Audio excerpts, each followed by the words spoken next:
Y bueno, es un gozo estar en esta conferencia y este tema tan importante de un solo camino. Y para esta sesión en la que viene, si el Señor quiere que me toca, vamos a considerar un pasaje de los más fuertes en toda la Escritura, en el tema del Evangelio. Este es un pasaje que enseña que cualquier otro evangelio que no sea el evangelio verdadero es un evangelio que está bajo maldición. Y ya por oír eso, su mente seguro va a Gálatas capítulo 1. Gálatas capítulo 1.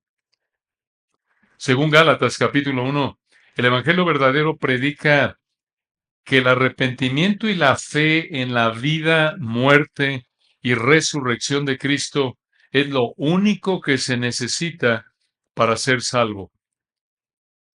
Piensen en eso. Tantas veces nos dejamos contaminar por la manera de pensar del mundo en esta área, y esto se ve en que pensamos de manera equivocada que la gente de otras religiones del mundo espiritualmente no está tan mal, digamos, como la gente que está entregada a diferentes pecados que son escandalosos externamente. Piensen en esto. Pensamos que el que asiste a misa y se porta bien para ganarse el cielo está más cerca de Dios que el que está esclavizado por el alcohol. Muchas veces llegamos a pensar así, bueno, mi primo Manuel no está tan mal. Mi primo Manuel, no, hombre, mi primo Manuel ve nada más su familia, trabaja duro. Él piensa que por su trabajo y por tener una familia buena, Dios le va a dar el cielo. Él no está tan mal como mi primo Benito, porque Benito, bueno, el hombre vive en la calle y en la fiesta. Pero esa es una manera de pensar equivocada. Dices tú, ¿por qué? ¿Por qué? Porque pensar que si te portas bien, te vas a ganar el cielo, eso muestra un evangelio que está bajo la descripción de Gálatas 1:8. Vean lo que dice Gálatas 1:8. Mas si aún nosotros, o un ángel del cielo, os anunciare otro evangelio diferente del que os hemos anunciado, sea anatema. Escuchen, hermanos, según este versículo de Gálatas 1:8, cualquier evangelio que dice que el hombre tiene que hacer algo para alcanzar la salvación es un evangelio maldito. Esto es algo fuerte. Esto significa que religiones como el catolicismo romano, los mormones, testigos de Jehová, musulmanes, judaísmo ortodoxo, cualquier religión que dice que el hombre tiene que portarse bien o hacer algo bueno para llegar al cielo, es una religión maldita. Es una religión promovida por el padre de mentira, el diablo mismo. Esto es exactamente lo que vemos en Gálatas capítulo 1. Y hemos titulado nuestro estudio de este capítulo Un solo evangelio. Un solo evangelio.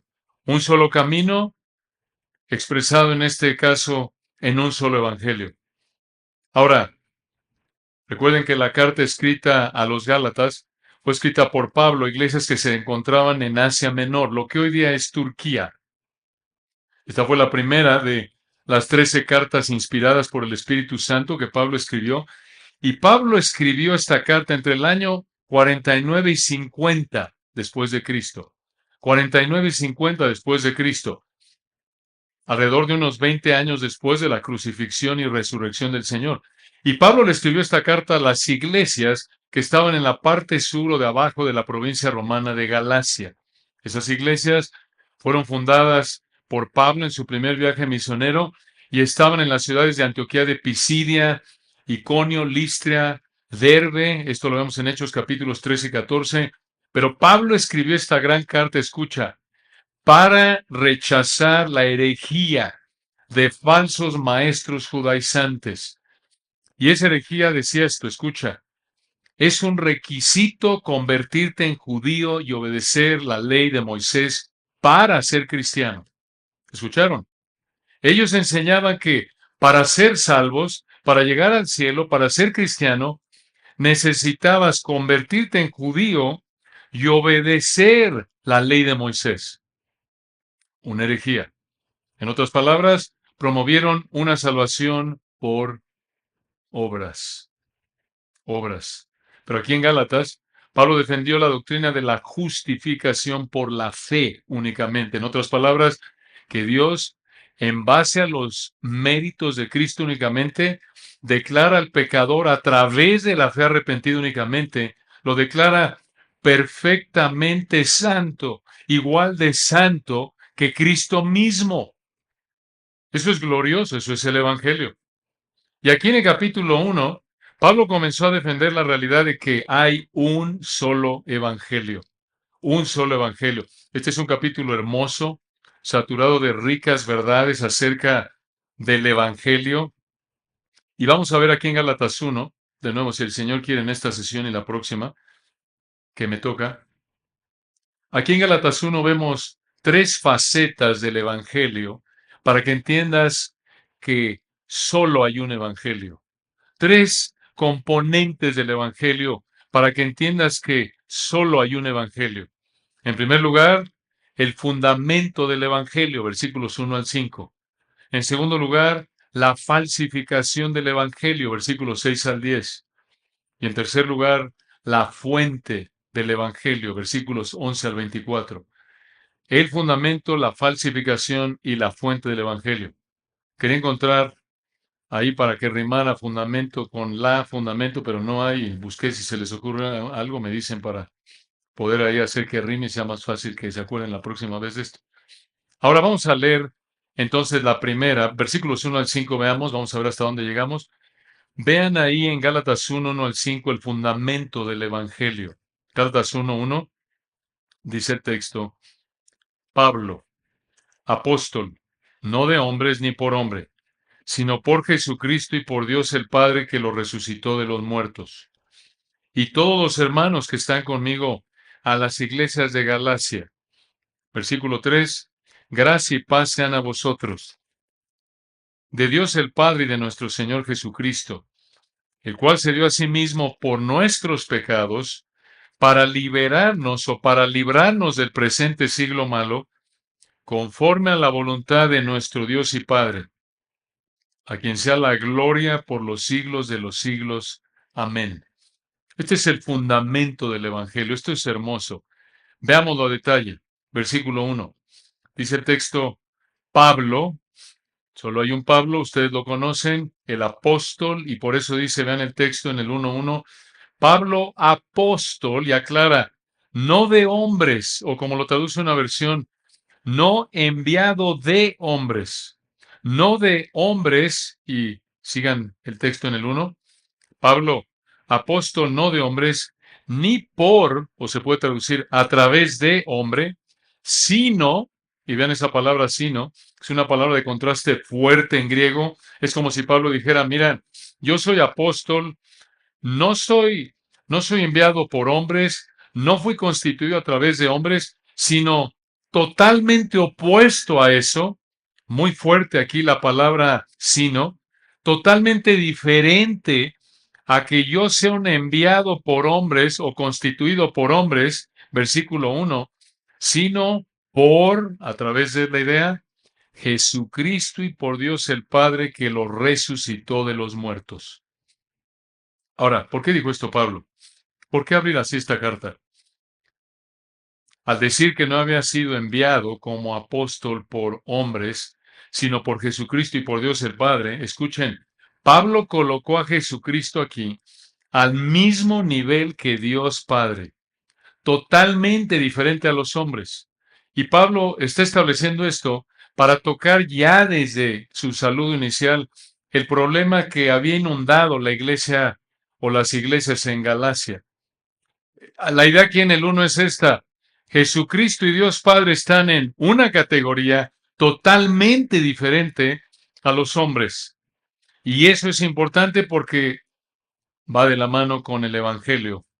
Hay un Evangelio que está en una categoría totalmente diferente a un Evangelio humano. Hay un Evangelio divino, un solo Evangelio, el único Evangelio verdadero. totalmente diferente a evangelios inventados por hombres en términos humanos. Y aquí, muy importante esto, hermanos, versículo 1, vean al final, por Jesucristo y por Dios el Padre, al mismo nivel, al mismo nivel. La idea ahí es que están al mismo nivel. Otra vez vean la diferencia. Por un lado están, en un plano están los hombres y hombre, versículo 1. ¿Lo ven ahí? Cuando dice Pablo, véanlo de nuevo, apóstol, no de hombre ni por hombre. Esa es una categoría de gente. Sino, aquí viene otra categoría de gente, versículo 1 al final, por Jesucristo y por Dios el Padre que lo resucitó de los muertos. En otras palabras, citando la declaración doctrinal que tiene esta iglesia y esta familia de ministerios, escuchen, Jesucristo es el Dios eterno, coigual, consubstancial y coeterno con el Padre, poseyendo todas las perfecciones divinas. Muy importante esto. Afirmar esto es clave para lo que Pablo va a decir. Y hermanos, una implicación práctica aquí para los papás, jóvenes, aunque sé que tenemos pastores y líderes. Recuerden, hermanos, Jesucristo es la médula del Evangelio. Él es el centro del Evangelio. Esto es lo que más importa que le enseñemos a nuestros hijos, nuestros nietos, conforme tengan la oportunidad de influenciarlos, bisnietos, que Jesucristo es el Dios eterno, es igual en todo sentido, en todas sus perfecciones a Dios Padre, en su esencia, en su naturaleza. Es el Dios hombre. Pero observen algo, Pablo aquí no negó su naturaleza humana. ¿Cómo sabemos eso? Vean el texto, versículo 1 al final. Por Jesucristo y por Dios el Padre, y aquí viene, que lo resucitó de los muertos. Si murió, quiere decir que era un hombre, porque Dios no puede morir. Pero, al mismo tiempo, Pablo acaba de decir en el 1, Pablo apóstol, no de hombre ni por hombre, sino por Jesucristo y por Dios Padre. Entonces, ¿es Dios Jesucristo o es hombre? Los dos, los dos. Plenamente Dios, plenamente hombre. Porque si murió, esto apunta a que era un hombre. Pero mencionar su resurrección aquí en Gálatas 1:1, como lo vemos en Romanos 1:4, por el tema de Gálatas, parece que Pablo hizo esto para enfatizar que Jesucristo es Dios. Y escuchen, junto con el versículo 4, mencionar que Cristo murió en la cruz y resucitó, le habría recordado a los Gálatas que únicamente Jesucristo, mediante su muerte en la cruz, solo Cristo, mediante su muerte en la cruz, puede salvarnos de la maldición de la ley y del poder del pecado, como alguien dijo. En otras palabras, recordarles a los Gálatas que Jesucristo es el Dios hombre que murió y resucitó. Esto habría hecho que ellos recordaran, solo Dios nos puede salvar. De otra manera, ¿por qué Dios hizo hombre y murió en la cruz y resucitó? ¿Para qué? Si yo puedo ganarme la salvación. ¿Se dan cuenta? Esto es tan importante, tan importante. Solo Dios podía salvarlos, no sus obras, no guardar la ley como el Evangelio fácil que estaban creyendo decía. Y hermanos, esto es tan importante recordarlo conforme evangelizamos, conforme predicamos el Evangelio desde el púlpito o en la vida diaria, o le hablamos a nuestros vecinos o estamos evangelizando a nuestros hijos o parientes, que no piensen que ser cristiano es portarse bien y entonces ya Dios te da la salvación en Cristo. No, eso es una herejía. Que el Señor nos guarde de hacerle pensar a nuestros hijos, nietos, a los que evangelizamos.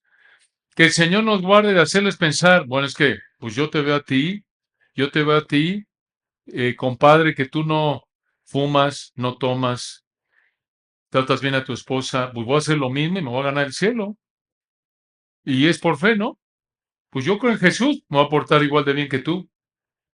No, hermanos, no, no, no es así. Eso es una herejía. Por favor, hermanos, si se les olvida todo lo que estamos diciendo en esta sesión, no olviden esto. Uno no llega al cielo portándose bien. No podemos ganarnos la salvación. Estamos en una situación tan desesperada, tan desastrosa. Somos tan impotentes espiritualmente que Dios tuvo que hacerse hombre para vivir una vida perfecta y morir para recibir el castigo que merecemos los que creemos en Él.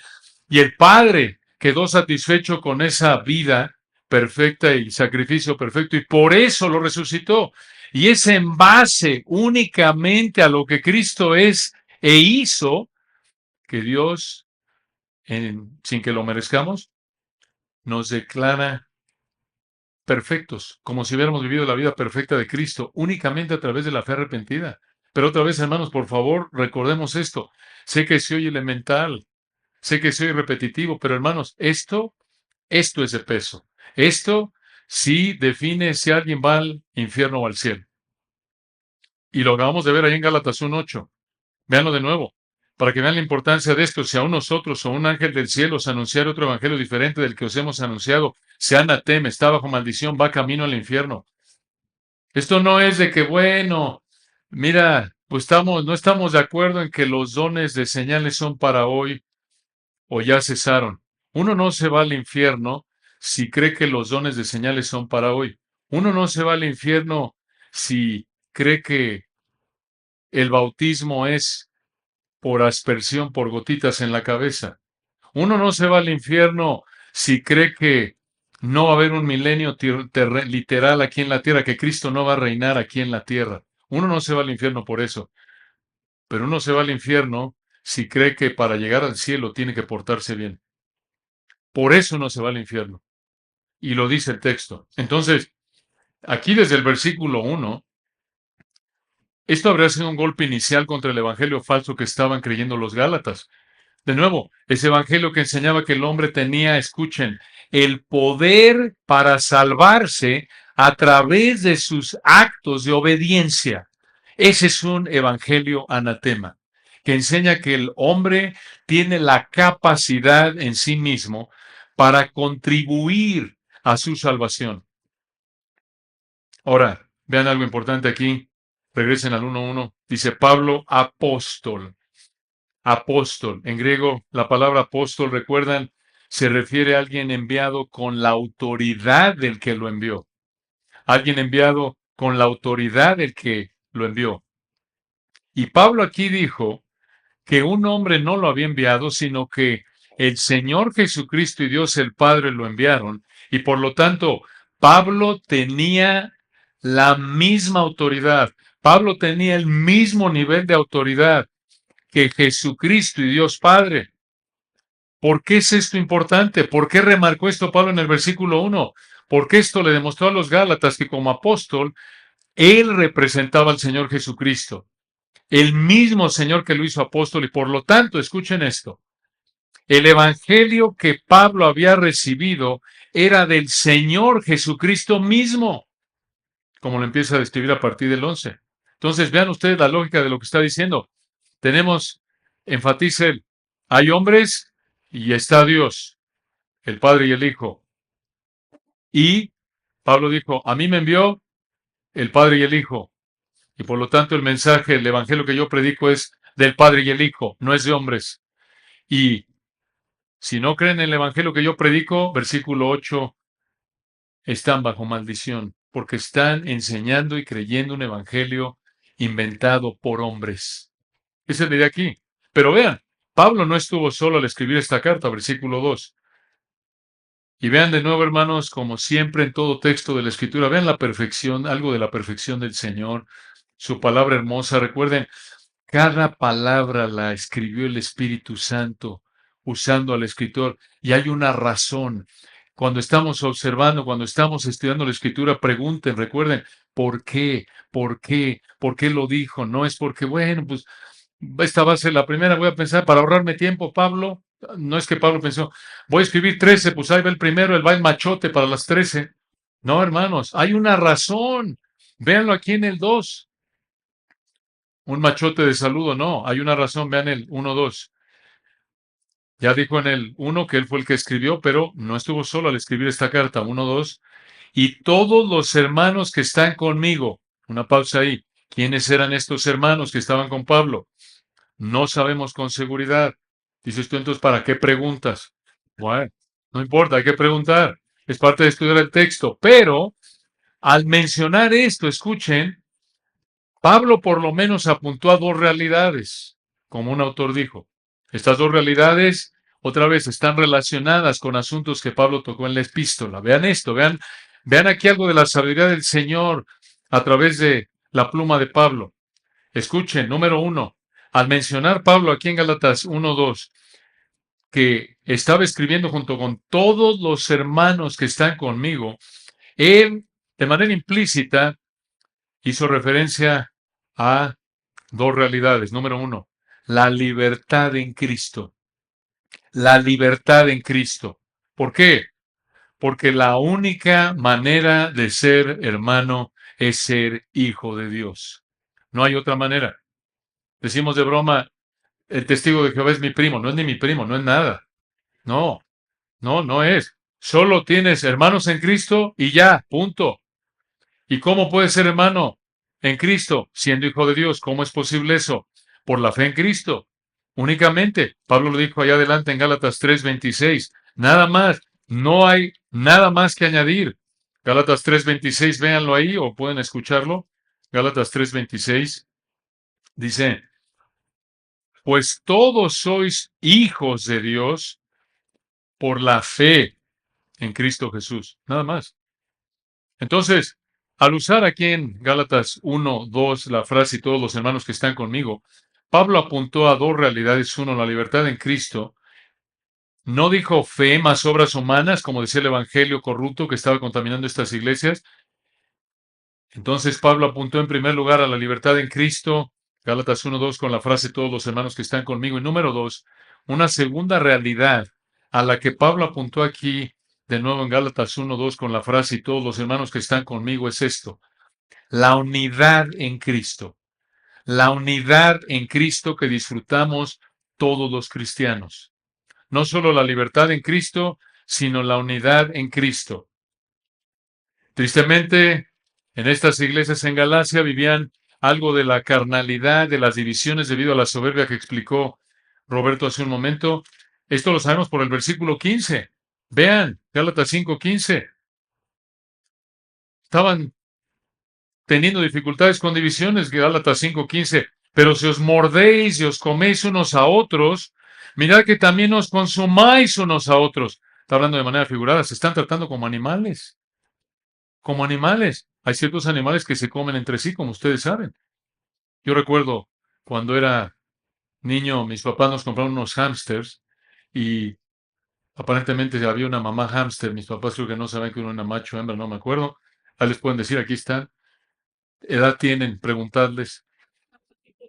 Pero yo recuerdo que la hámster estaba embarazada, tuvo a los pequeños hámsters y se los empezó a comer. Y bueno, yo estaba horrorizado como niño, ¿no?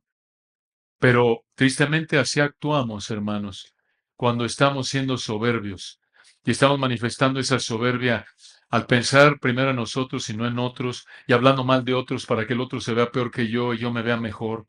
De lo que habló nuestro hermano Roberto es carnalidad, es vanidad del nivel que caracteriza a una persona sin Cristo. Pero fíjense, hermanos, otra vez es una lucha, como decía Roberto, es un monstruo. Si Corinto tuvo problemas y Galacia tuvo problemas, ¿nosotros no vamos a tener problemas? En un sentido, esto nos debe consolar, no justificar nuestro pecado. Todos somos responsables. Pero tú estás pensando, hijo, acá en el consejo pastoral, ay, me pesa, me entristece ver este grupito con aquel grupito y ver estos grupos élite en la congregación y te debe entristecer, porque ese no es el modelo del Señor para su iglesia. De hecho, ahí en Gálatas 3, véanlo, Gálatas 3, versículo 26 al 28. Otra vez estamos viendo esta segunda realidad a la que Pablo apuntó de Gálatas 1:2 con la frase todos los hermanos que están conmigo. Esa unidad, los hermanos que están conmigo. Vean Gálatas 3, 26, pues todos sois hijos de Dios por la fe en Cristo Jesús. 27, porque todos los que habéis sido bautizados en Cristo, de Cristo estáis revestidos. 28, escuchen este versículo hermoso. Ya no hay judío ni griego, no hay esclavo ni libre, no hay varón ni mujer, porque todos vosotros sois uno en Cristo Jesús. Esta es la unidad en Cristo que tenemos como hijos de Dios, sin importar nuestro grupo étnico, cómo nos vemos, qué color de piel tenemos, si tenemos pelo o no, gracias a Dios por eso. Eso hay que aclarar, no tiene que ver con el grupo étnico, pero es de ánimo. Sin importar nuestro nivel socioeconómico, esclavo libre, sin importar nuestro sexo, hombre o mujer, otra vez esa unidad la forma el Señor a través de su Espíritu por el Evangelio y tenemos que cuidarla. Por eso dice Efesios 4, solícitos en guardar la unidad del Espíritu en el vínculo de la paz. Ahora ven a quién escribió Pablo esta carta, regresen a Gálatas 1:2. Gálatas 1:2 dice, a las iglesias de Galacia. Ya explicamos, estas eran las congregaciones de hermanos que se reunían en la parte sur de la provincia romana de Galacia. Y estos fueron, hermanos, muy importante entender esto. Estos fueron, como cualquier otro creyente al que se le escribió Antiguo, Nuevo Testamento, Antiguo, Israel, claro, Nuevo, la iglesia, primordialmente, las personas a las que el Espíritu Santo escribió esta carta de Gálatas a través de Pablo. Las personas a las que originalmente, la audiencia original, los primeros a los que se les escribió Gálatas, fueron creyentes comunes y corrientes como nosotros. Tan importante entender esto. Aunque quizás no estemos exactamente en la misma situación de ellos, enfrentaron muchas de las mismas dificultades y amenazas y peligros, y lo vemos a lo largo de la carta a los Gálatas. Y esto, hermanos, nos debe animar al estudiar la Escritura. Sí, tenemos que entender lo que el autor original quiso que entendiera la audiencia original, pero lo que es de ánimo, aunque obviamente fue en otro idioma, otra cultura, otra época, al final fueron seres humanos iguales que nosotros y ellos. Y por eso esto explica cuando interpretamos correctamente la Escritura, simplemente la entendemos correctamente, entendiendo diferencias culturales, dices, hombre, qué barbaridad, esto parece que el Señor lo escribió hace una hora. ¿Por qué? Bueno, porque no hay nada nuevo debajo del sol. Porque no, ahora ya en el siglo XXI no nos inventamos un nuevo pecado que no existía en Génesis 3. No, hermanos. Por eso leemos las cartas, leemos la escritura y decimos, oye, qué barbaridad, allí estoy yo. Qué feo, yo soy como Nabal con mi esposa, egoísta. Nadie me puede hablar porque me enojo cuando me corrigen. Oye, qué barbaridad, ven nada más a David. Yo me siento como él a veces. Me anima, tengo sed del Señor, pero al mismo tiempo, ¿cómo fallo? Igual que David, me identifico con tal, con aquel. Es la belleza de la Escritura. Es la suficiencia de la Escritura. No hay nada como la Escritura. Y vean aquí en el versículo 3, en griego, los versículos 3 al 5 son una sola oración. La Reina Valera 60 demuestra algo de esto. Vean ahí en Gálatas 1:3. Gracia y paz sean a vosotros. Gracia y paz. Un saludo hermoso y esa palabra gracia me encanta y paz, me encanta cómo lo define un comentarista de apellido George. Escuchen, la gracia es la buena voluntad inmerecida de Dios, otorgada de manera gratuita y decisivamente eficaz en la obra salvadora de Jesucristo. Lo repito, un poco larga pero hermosa.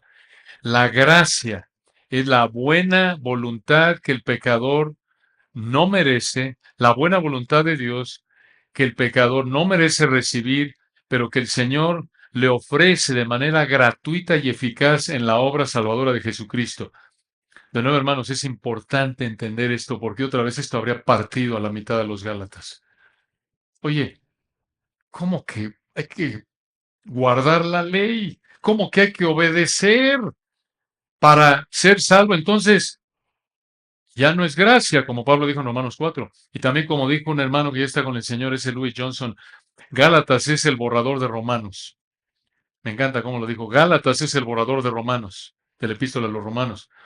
Tan importante esto. Por eso Pablo dijo en Romanos 4, oye, si el salario se cuenta como deuda, la gracia no es gracia.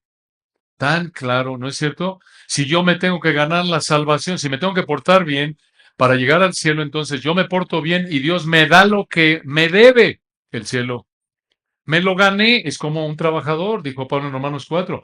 Yo trabajo y al final del mes me pagan lo que merezco por mi trabajo, ¿no es cierto? Así es el Evangelio por obras. Yo trabajo para que Dios esté obligado a darme lo que me gané con mi trabajo, que es salvación. Qué herejía, ¿no es cierto? Qué herejía. Ahora vean ahí, en el versículo 3 de nuevo dice gracia y paz. Esta es una oración en forma de deseo. Después de decir gracia y paz, la palabra paz, como dice George, vean la palabra paz, se refiere a un estado de plenitud y libertad. Plenitud y libertad que disfruta el creyente por la gracia de Dios. Esto es hermoso. Paz se refiere a un estado de plenitud y libertad que el creyente disfruta por la gracia de Dios. De nuevo, hermanos, aquí al decir gracia y paz, al decir paz, al decir, oigan, mira, Gálatas, van a disfrutar de plenitud y libertad solo por la gracia de Dios, por lo tanto, no se lo pueden ganar.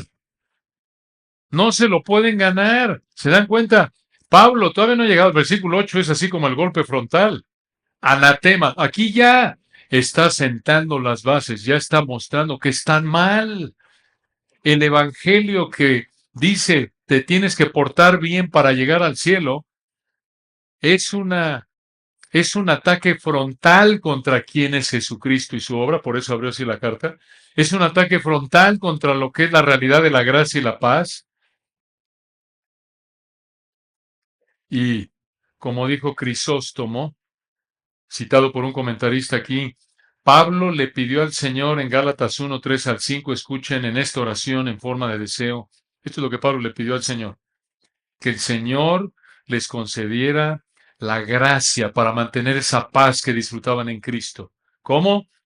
Al abandonar ese evangelio falso que estaban empezando a seguir. Tan importante esto, hermanos. Y vean aquí, versículo 3, ¿de quién viene la gracia y paz? Dice en el 3, gracia y paz de Dios nuestro Padre, de Dios Padre y nuestro Señor Jesucristo. Esa palabra de abarca a los dos, esto apunta a que son iguales.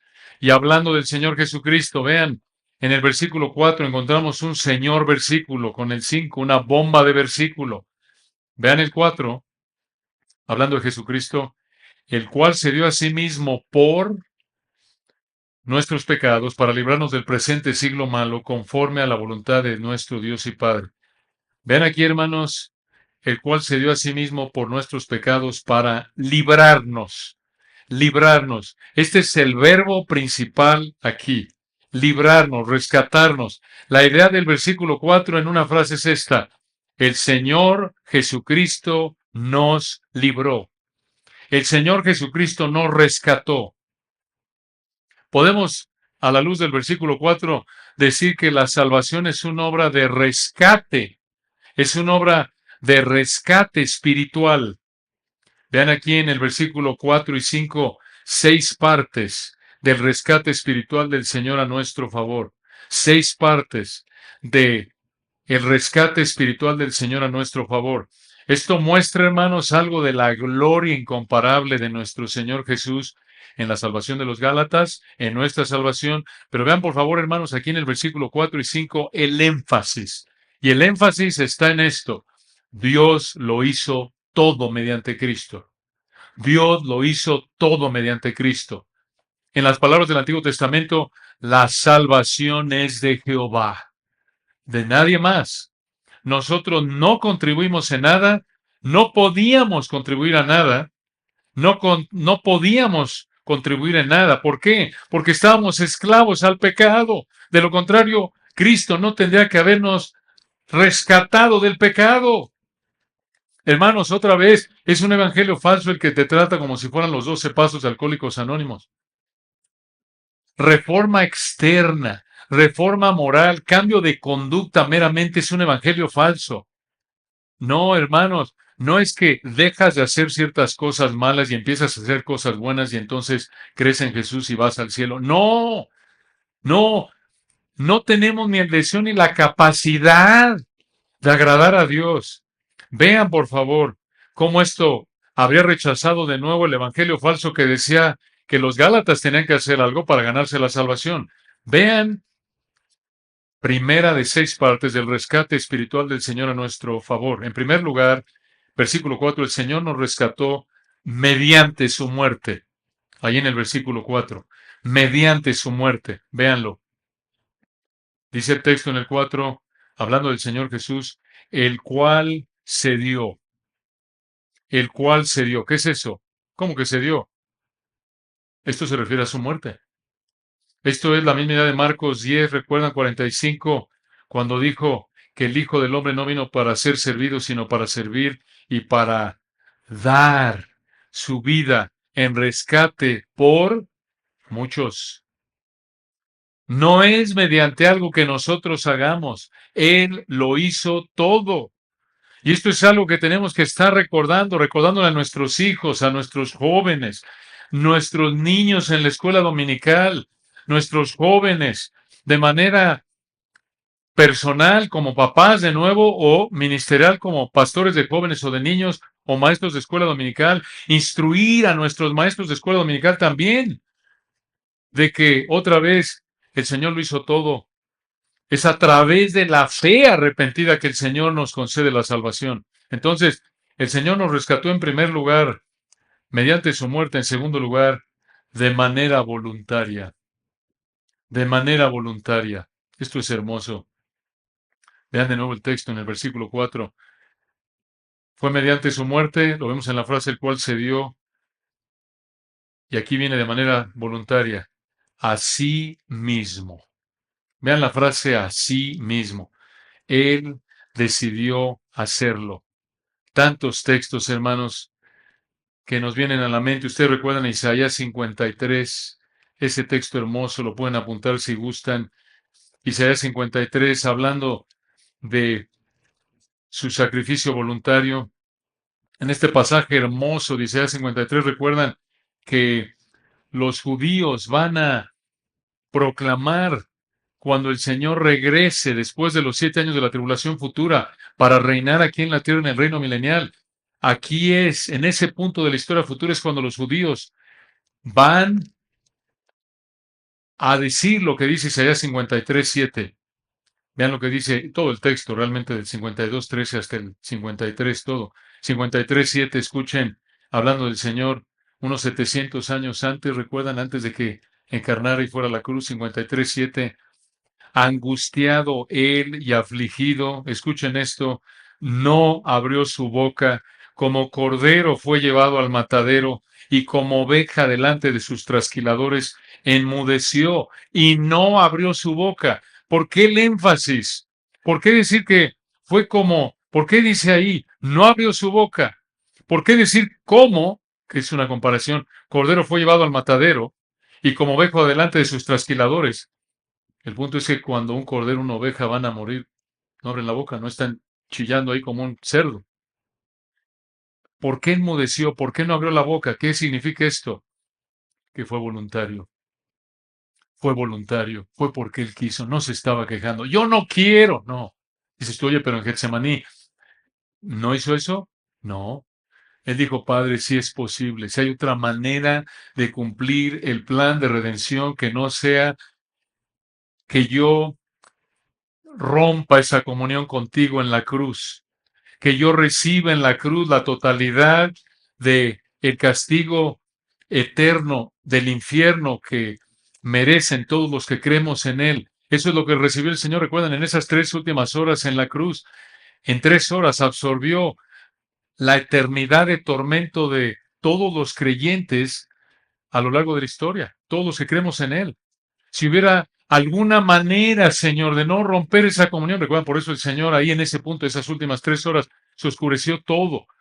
Y dijo, Dios mío, ¿por qué me has desamparado? Porque en ese punto el Señor estaba derramando la totalidad, vamos a decirlo así, todas las eternidades de tormento en el infierno que merecemos todos que creemos en Él, en 3 horas las absorbió el Hijo Eterno. Increíble. Y en Getsemaní dijo, Padre, si es posible, pase de mí esta copa, mas no se haga mi voluntad sino la tuya. Y lo vemos ahí, prácticamente callado en los juicios, prácticamente yendo a la cruz como callado, solo hablando lo que era necesario, solo hablando para mostrar que Él estaba en control, estaba cumpliendo la Escritura. Esto muestra su amor, hermanos, que se ofreció de manera voluntaria, se ofreció de manera voluntaria, no estimó el ser igual a Dios como cosa que aferrarse, sino que se despojó de sí mismo, haciéndose obediente hasta la muerte. En Juan 10 recuerdan esas palabras hermosas cuando dijo en Juan 10:17, por eso me ama el Padre, porque yo pongo mi vida para volverla a tomar. Juan 10:18, escuchen esto hermoso, hablando de su control sobre la vida y la muerte como Dios y cómo de manera voluntaria Él puso su vida. Juan 10:18, nadie me la quita, sino que yo de mí mismo la pongo. Tengo poder para ponerla y tengo poder para volverla a tomar. Este mandamiento recibí de mi Padre. Qué maravilla. Qué maravilla. Entonces, hermanos, 6 partes del rescate espiritual del Señor a nuestro favor. Fue mediante su muerte, versículo 4, el cual se dio. Número 2, versículo 4, fue de manera voluntaria a sí mismo. Vean, en tercer lugar, versículo 4, fue de manera sustitutiva. Fue de manera sustitutiva. Véanlo ahí en la frase que sigue, el cual se dio a sí mismo por nuestros pecados. Ahí está, por nuestros pecados, por o en lugar de, es la idea. En lugar de, no murió por sus pecados. ¿Por qué no? No cometió ninguno. Murió por nuestros pecados. Por eso dice Isaías 53:9 que nunca hizo maldad, ni hubo engaño en su boca. Con todo eso, Jehová quiso quebrantarlo. ¿Por qué? Porque cargó en él el pecado de todos nosotros. Isaías 53:6, hablando de los judíos de nuevo que van a creer en el futuro, pero esto se aplica a todo creyente, incluyéndonos a nosotros. Y también, en cuarto lugar, él murió de manera penal. Esto es muy importante, hermanos. De manera penal, en el versículo 4. De manera penal, dice el 4, el cual se dio a sí mismo por nuestros pecados. De manera penal. En otras palabras, somos pecadores. Merecemos el juicio de Dios. Nos salvó de eso, del juicio de Dios. Él llevó el castigo que merecíamos por nuestros pecados. Esto es increíble. Esto habría sacudido a los Gálatas. ¿Para qué murió Cristo por nuestros pecados si nosotros mismos podemos quitarnos nuestros pecados? ¿Cómo? Dejando de portarnos mal y portándonos bien. ¿Se dan cuenta? Cualquier evangelio que no es el evangelio verdadero es una blasfemia contra el Señor Jesucristo y su obra. Y escuchen lo que hace cualquier evangelio falso, cualquier manera de pensar que dice, si te portas bien, cree en Jesús, claro, te dice, ¿no? Cree en Jesús, pero te portas bien y llegas al cielo. Cualquier evangelio que hace eso, lo que hace es que minimiza la santidad de Dios y eleva la impiedad del hombre. O más bien, minimiza la santidad de Dios y distorsiona la impiedad del hombre. Esto es, hace que Dios sea menos santo de lo que es y que el hombre sea menos pecaminoso de lo que es. Piénsalo. Dios es santo, santo, santo. Es muy limpio de ojos para ver el mal y sus ojos no pueden ver el engaño. La única manera de poder ir al cielo es ser igual de santo, de apartado del pecado, igual de perfecto que Dios. ¿Quién puede hacer eso? Nadie, solo Dios. Por eso Dios es hombre. Recuerden, cuando evangelizamos, una manera de decir, de explicar lo que es el pecado, es decirles, mira, porque ya saben, clásico, pecado es mentir. Sí, es una expresión de pecado. Pero pecado es, en resumen, no ser igual de perfecto que Dios. no ser igual de perfecto que Dios. De tal manera que cuando evangelices a alguien y te sale por ahí un fariseo como el de Lucas 18, oye, pues yo qué, ¿para qué necesito a Cristo? ¿Yo qué? Si yo, yo cumplo con lo que dice mi religión, yo no soy adúltero, yo trabajo bien, ¿de qué? ¿Qué me tengo que arrepentir de qué? No, no, no, no. Es que Dios quiere que seas igual de perfecto que Él. ¿Cómo? Sí que todos tus deseos, motivos, pensamientos sean todo el tiempo perfectos. Ah, es otra cosa, ¿no es cierto? Y esto nos ayuda también cuando estamos hablando con los niños, nuestros hijos o niños que están creciendo en la iglesia, que externamente no se han entregado al pecado, pero no han sido regenerados. Estemos recordándoles que el pecado no es solo dejar de hacer o hacer algunos actos o decir o no decir ciertas cosas, sino que el pecado es no ser igual de perfectos que Dios. Para que digan, no puedo. Perfecto, estás en el lugar correcto. No puedes. Por ahí empieza. No puedes. No puedes y mereces, además de eso, la condenación eterna y por eso tienes que ser como el publicano. Dios, sé propicio a mí, que pecador. No te puedo ofrecer nada más que mi pecado. No merezco nada más que el castigo eterno, porque la paga del pecado es muerte, y tú no me debes nada más que el pecado, más que el castigo eterno. No te puedo ofrecer nada más que mi pecado. No me debe Dios nada más que juicio. No merezco nada más que juicio. ¿En qué posición nos coloca eso? En la posición del publicano, en donde lo único que le puedes pedir a Dios es que, Señor, ten misericordia. No tengo el derecho, no tengo el lugar, no estoy en la posición de demandar nada de ti. Escucha, como cristiano, es lo mismo. Incluso es peor ahora para nosotros porque ahora tenemos al Espíritu Santo, tenemos la palabra de Dios y deberíamos ser mucho más humildes que cuando Dios nos salvó inicialmente, y esa es la lucha continua para recordarnos cuánto pecado hay en nosotros, para entender mejor a Pablo. Bueno, lo entendemos por lo que dice, pero identificarnos con Pablo cuando dijo en Romanos 7, yo sé que en mí, esto es en mi carne, no mora el bien. Yo sé que en mí no hay ni siquiera una cosa buena. Y como lo dijo otra vez Roberto, cualquier cosa que haya en mí que no sea pecado, Dios me la dio. Y por gracia, porque no me la merezco. Y eso, hermanos, nos debe humillar, nos debe colocar como donde debemos estar, con la nariz en el piso, humildes. De tal manera que si Dios te bendice con más, te da bendiciones, oportunidades de ministerio, te da un trabajo estable, te da un ministerio estable. Oye, Señor, me da miedo. En lugar de ensoberbecerte, la respuesta humilde debe ser, Señor, me da miedo, porque al que mucho se le haya dado, más se le pedirá. Vean, hermanos, rápidamente para terminar, vemos que aquí en Gálatas 1, 4 y 5 vemos 6 partes del rescate espiritual del Señor a nuestro favor. Vemos que el Señor nos rescató mediante su muerte, versículo 4, el cual se dio. Número 2, de manera voluntaria, en el 4, asimismo. Número 3, de manera sustitutiva, en el 4, por. 4, de manera penal, en el 4, nuestros pecados. Número 5, con efectos actuales. Con efectos actuales. Ahí en el versículo 4 lo vemos en la frase del presente siglo malo. Del presente siglo malo. ¿Qué significa eso? Del mundo. Del mundo. En otras palabras, el Señor nos rescató, nos liberó de la manera de pensar y vivir del mundo, liderada por Satanás, como vemos en Efesios 2, 1 al 3. Hermanos, esto es sumamente práctico. Claro, tenemos que estar renovándonos, quitándonos ideas equivocadas, mundanas, reemplazándolas por una manera de pensar bíblica, basada en una interpretación correcta de la Escritura. Pero este es un privilegio. No vivir, piénsalo, no vivir aterrados de que debido al cambio climático vamos a morir incendiados.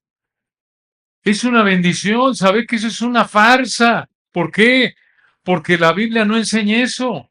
Porque la Biblia enseña, como lo dijo, por ejemplo, desde Noé, recuerdan, después del diluvio, dijo allí en Génesis 9, el Señor, que mientras la tierra permanezca, no cesarán la sementera y la siega, el frío y el calor, el verano y el invierno y el día y la noche. Nada de que el cambio climático nos va a matar. Nosotros no vamos a destruir el planeta, no podemos. No podemos. ¿Saben quién va a destruir el planeta? El que hizo el planeta, el Señor Jesús. Él sí lo va a destruir. Y así, segunda de Pedro 3, Apocalipsis. Qué bendición, hermano. No vivir en la confusión es que, bueno, no sé. La verdad, hoy día con estas ideas, ya no sé realmente si el hombre puede ser mujer o la mujer hombre. ¿Qué? Mande. Creó Dios al hombre a imagen de Dios los creó, varón y hembra los creó. Punto. Los bendijo Dios y les digo fructificad y multiplicados. Punto. Punto. Tengan hijos. ¿Cómo van a poder tener hijos si son hombre y hombre? No. Si Dios hubiera querido hombre y hombre, hubiera dicho Adán y también tú, Adrián, venga, éntrale. O, bueno, ahí va, vamos a crear a Adán, Eva y a Estela para que cuando se case de Eva, que esté Estelita ahí involucrada. No. Dejará el hombre a su padre y a su madre y se unirá a su mujer. ¡Qué bendición! ¡Qué bendición que no tenemos que vivir en esa confusión! Y vean finalmente número 6, para terminar, por ahora. Sexta y última parte del rescate espiritual del Señor a nuestro favor, en sumisión al Padre. Versículo 4 al final. Fue debido a que el Señor se sometió al Padre que nos rescató. O fue en sumisión al Padre. Versículo 4 al final. Esto lo hizo, nos rescató conforme a la voluntad de nuestro Dios y Padre. Hermoso. Lo vimos ya desde el versículo 2 de manera voluntaria, pero no hizo lo que quiso, sino siempre en línea con la voluntad de su Padre. Vean que Pablo y los Gálatas eran hijos de Dios. Por eso Pablo dijo ahí al final del 6, conforme a la voluntad, al final del 4, perdón, dijo conforme a la voluntad de nuestro Dios y Padre. Entonces, hermanos, en resumen, vean que, según el versículo 4, la salvación es una operación de rescate espiritual que solo Cristo puede ejecutar. ¿Escuchaste eso? La salvación es una operación de rescate espiritual que solo Cristo puede ejecutar. Y esto, hermanos, habría derribado de nuevo el evangelio falso que los Gálatas estaban creyendo. Porque de nuevo el versículo 4 afirma que solo la muerte de Cristo sin obras humanas es suficiente para liberarnos de la esclavitud al pecado y al mundo. Vean por favor, hermanos, a la luz del versículo 4, que ningún nivel de obediencia humana puede liberarnos de la esclavitud al pecado y al mundo, como estaban promoviendo los falsos maestros en Galacia. Solo la muerte expiatoria sustitutiva penal de Cristo en la cruz. Por eso, todo el crédito es para Él. Véanlo en el versículo 5. Terminamos con esto. Versículo 5. A quien sea la gloria, o como lo dice un diccionario griego, a quien sea el honor, a quien sea el honor como reconocimiento de estatus de honor. Me encanta cómo lo define ahí. Veanlo de nuevo, a quien sea la gloria o a quien sea el honor como reconocimiento de estatus de honor, por los siglos de los siglos. Amén. Así sea verdaderamente. Vean esto. Solo Él merece la gloria siempre por los siglos de los siglos. Esto muestra que Él nunca cambia. Esto es hermoso. Nunca cambia. Pero no solo merece la gloria por quién es Él, sino por el versículo 4 aquí. Merece la gloria por habernos rescatado de nuestros pecados y el mundo. Y hermanos, esta es la respuesta apropiada, es obra gloriosa de rescate del Señor. Pero escuchen, de manera implícita, ahí estaba apuntando Pablo. Escuchen esto. Un evangelio falso que dice que por obras de obediencia humana te puedes ganar la salvación. Un evangelio falso que dice te portas bien y llegas al cielo.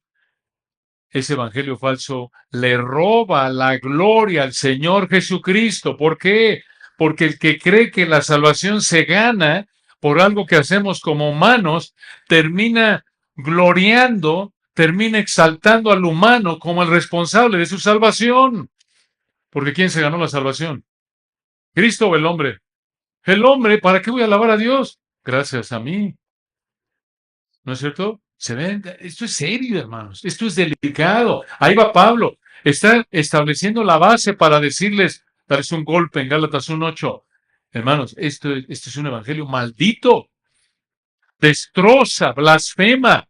¿Quién es Cristo? Su obra. Le roba la gloria a Dios. Pervierte la realidad de la profundidad de la pecaminosidad humana.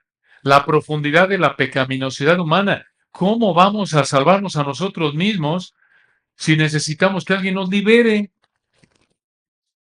Por eso la bancarrota en parte de la psicología humana, técnicas humanas para cambiarnos a nosotros mismos, te puede ayudar a reformarte externamente, pero no te puede hacer nacer de nuevo.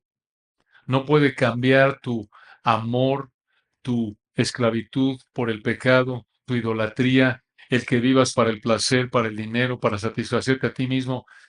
Una serie de normas, de reglas, medidas externas no cambia tu amor por el pecado. Simplemente lo reemplaza por otros pecados. Ahora en lugar de que vivas para el alcohol, ahora vives para ti, para decir, ¿sabes qué? Mira, yo pude dejar el alcohol. ¿A quién estás adorando? A Miguel, a mí. Digo, no a mí, yo soy Luis Miguel, pero no a mí, a Luis. Entonces, hermanos, esto es algo grave. Esto es algo grave. Robar la gloria que solo el Señor Jesucristo merece es algo grave porque solo su muerte hace posible la salvación. Oremos. Padre, te damos gracias por tu palabra hermosa, por la potencia de tu verdad, que qué privilegio tener acceso a ella a pesar de que somos unos miserables, pobres, ciegos, muertos. Y ahora en Cristo, Padre, nos sentimos ahora más, aún más ineptos, porque nos vas dando por tu gracia, nos vas instruyendo con tu palabra y aunque conocemos un, una milésima de una milésima de las profundidades de tu verdad y de tu gloria, ya con esta gotita nos deleita.